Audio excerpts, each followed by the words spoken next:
in the skies above Normandy Wednesday from a World War II Dakota plane. 97-year-old Tom Rice repeated the jump he made on the morning of D-Day. You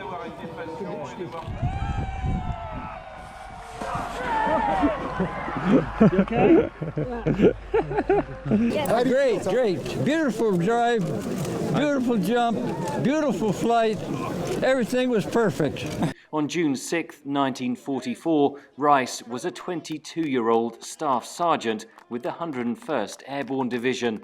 Over 13,000 paratroopers were dropped behind enemy lines. 75 years later, Rice recalled the chaos of that day. We were spread over so many miles, it took a week and a half to get together.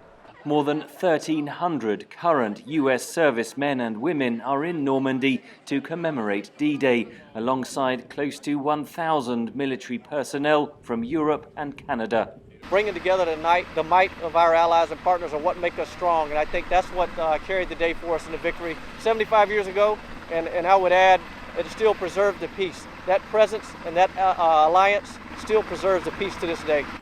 The US 4th Infantry Division landed 21,000 troops at Utah Beach on D-Day.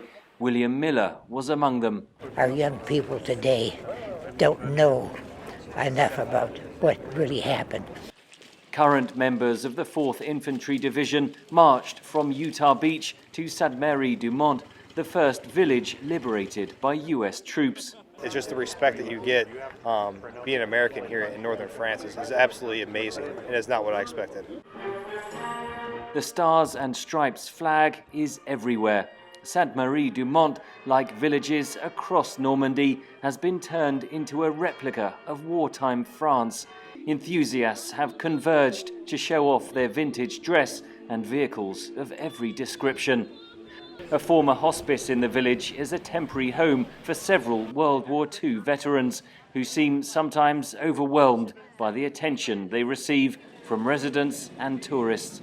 I mean, the greatest generation's leaving us, so the opportunity to meet them and for our kids to understand what this is about is so important. Further east, at Omaha Beach Wednesday, the 75th Ranger Regiment recreated the famous Pointe du Hoc climb, when more than 500 Rangers scaled the cliffs under intense fire to take on the German defences. As the number of D-Day veterans dwindles, soldiers and civilians here say they are determined to keep alive the memory of the horror and sacrifice their forebears endured 75 years ago. Henry Ridgwell for VOA News, Normandy, France.